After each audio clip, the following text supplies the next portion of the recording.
Hey everyone, Gill Gross here. Post-match, Novak Djokovic versus Daniil Medvedev in the 2020 ATP Finals, Group Stage Day 4. If you're not here for spoilers, click off the video in 3, 2, 1.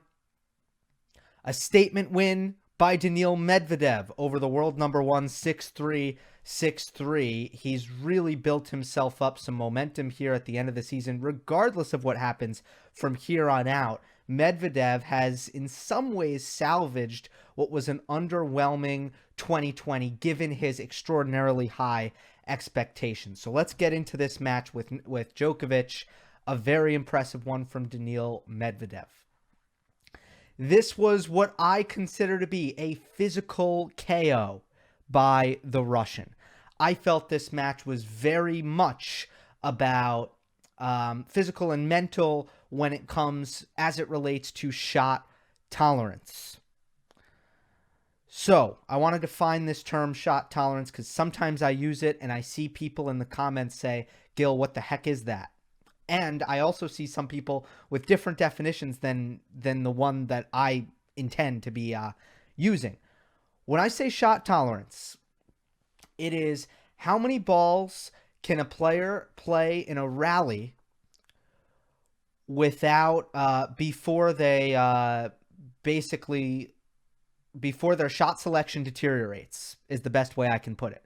So as you begin to get tired in a rally, everyone has kind of an internal clock, okay? For people who don't train every day, it's going to be lower.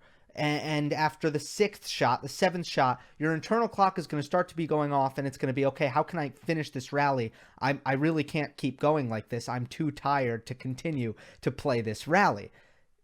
To me, and then how good is your consistency, and does your footwork deteriorate?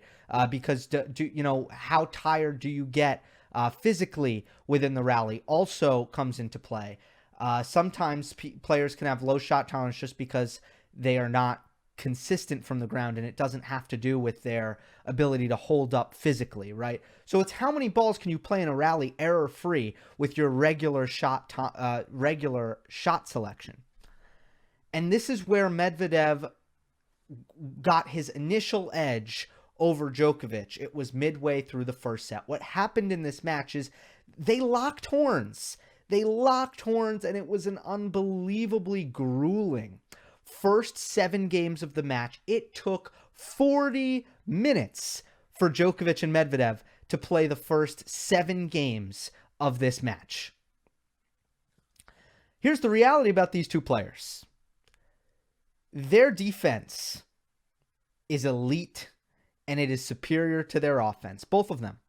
So when they're both playing at their very best, they are moving at their best, they are defending at their best, they are not making errors, as both of them are very capable of doing.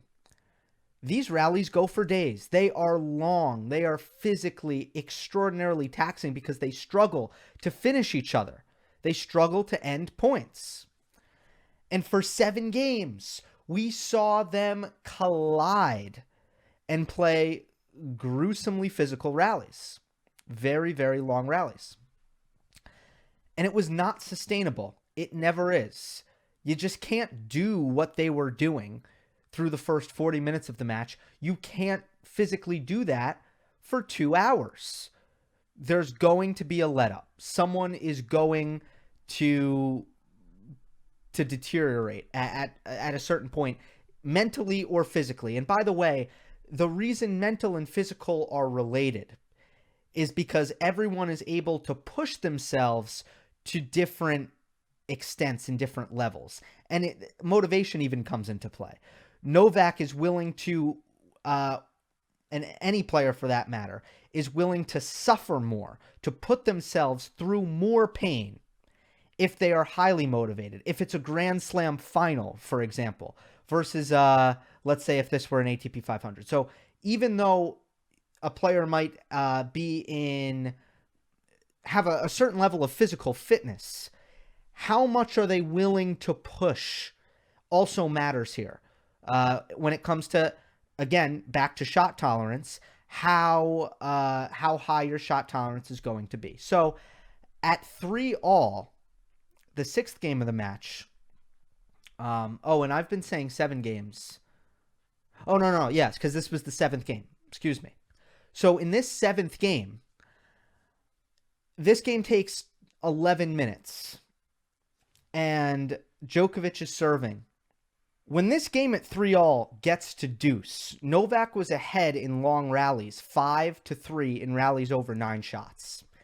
But as this game progresses, and Novak just can't close out this game, and there's, let's see, that's 1 deuce, 2, 3, 4, 5 deuces in this game. Throughout the duration of this 3-all game, I thought that Novak was getting more and more and more exhausted. And it culminated in a break point where Djokovic hits a great serve, hits a good forehand. Medvedev has to pop the ball up defensively and give Novak an overhead, and Djokovic can't finish the overhead. He has to retreat. They play more ground strokes. Djokovic is exhausted at this point, and Medvedev hits a backhand down the line that Novak lunges for on the forehand side. Couldn't really explode to it because he was too tired, and that was an error. His movement clearly hampered Djokovic's at that point. Once Medvedev gets through this game, Novak was never the same. It was the straw that broke the camel's back, if I may use a cliche. Ultimately, it was the knockout blow for Medvedev physically and mentally for Novak. And you could see in the 5-3 game. So, by the way, Medvedev goes up 4-3 after this break and plays a lightning game. Lightning. Holds really quickly and holds at 15 with the hurry-up offense. Really is the hurry-up offense. Medvedev betting on his fitness against Djokovic's, betting on his cardio, knowing that he's getting to Novak's lungs. So therefore, when he's the server, when he can control it, he's getting to the line as fast as possible. He's playing the hurry-up offense because he knows he wants to make Novak serve. He wants to keep Novak tired. He knows he's tired, and he wants it to stay that way. This game at 5-3, Djokovic has nothing left in the legs. He double faults 3 times in this game because he can't push off on his serve. No longer is Novak playing any long rallies. And after that epic rally out 3-all, not a single rally for the rest of the set is an extended baseline rally because Novak is looking for an end because he just doesn't want to do it anymore. He physically / mentally, again, they're connected. He can't do it anymore. In the second set, it's really more of the same. Through the first 2 games by Medvedev, he did not make an unforced error. And again, at love 1, Djokovic serving. They're playing this long game. And Djokovic is going for too much. He does not want to engage in these long, grueling rallies, and Medvedev is ready to do that. Djokovic is not. So at this point, again, Medvedev's shot tolerance is higher than Novak's. This is the key. It's the key after Medvedev gets the break at 3-all. Djokovic is no longer willing to battle Medvedev on shot tolerance. Plus, Daniil's serve in the second set starts really popping. He hits 8 aces in this second set. Again, a 6-3 set. It's a great number. And once Medvedev gets the break at love 1 right away, he can now actually save his energy on return games. Djokovic has one more chance actually at 2-love to get the break right back. And what does he do? At 30-40, he goes prematurely to the drop shot. And Medvedev gets there and puts away the cross-court forehand. You could put together a montage in this match of Djokovic going to the drop shot, because he doesn't feel like he has a way to end the point, and he's desperate to do so. Again, it goes back to all the same themes. The drop shot was very unsuccessful for Novak in this match. Often it was not the right shot to play. He was just looking for a way out, but Medvedev was so unbelievably quick around the court throughout this match.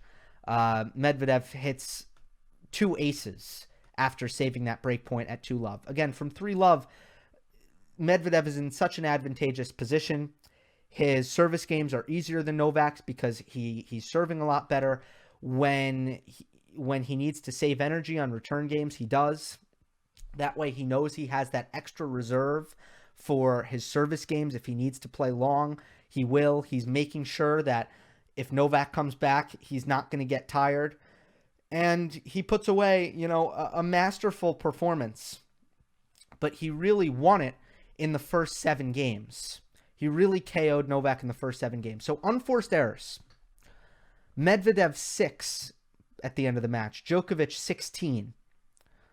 Shot selection. All it was is shot selection. The reason that number was that way is because Novak was going for more than Medvedev was.